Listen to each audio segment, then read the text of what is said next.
Il nostro Ostrega in tour è nel bel mezzo del suo viaggio che condurrà la carovana veneta fino a Pechino. Sentiamo quanta strada dunque hanno fatto i nostri eroi, dove sono arrivati e chi hanno incontrato, collegandoci subito al telefono con Dimitri Feltrin. Pronto Dimitri?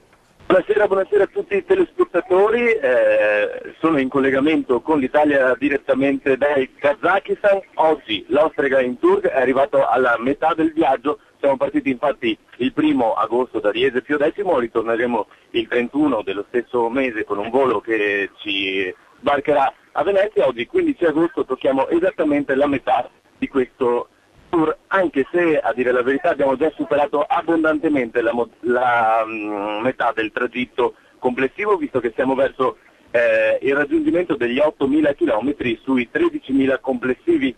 Ieri, attraversando la frontiera del Kazakistan, abbiamo toccato il 10° stato degli 11 che l'Ostrega in tour andrà a toccare, dopo 2 giorni trascorsi nella bellissima Samarcanda, dove la città e le istituzioni ci hanno tributato un'accoglienza davvero speciale.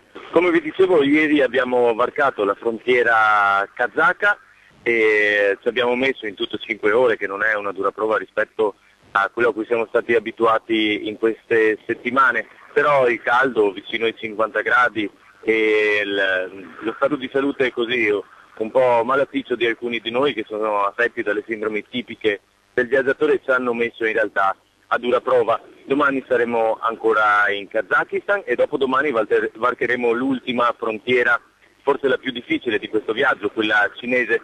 Siamo tutti stanchi e provati dalle ore che passiamo sull'autobus in viaggio da una città e da uno stato all'altro, però siamo tutti molto carichi e determinati ad andare fino in fondo. Dopodomani, dicevo, l'ultima frontiera, quella cinese, e intanto per il 24, per l'appuntamento di Xi'an, provincia cinese gemellata con la provincia di Treviso, è stata confermata la presenza del vicepresidente della provincia di Treviso Zambon e del presidente del consiglio provinciale Pettenà.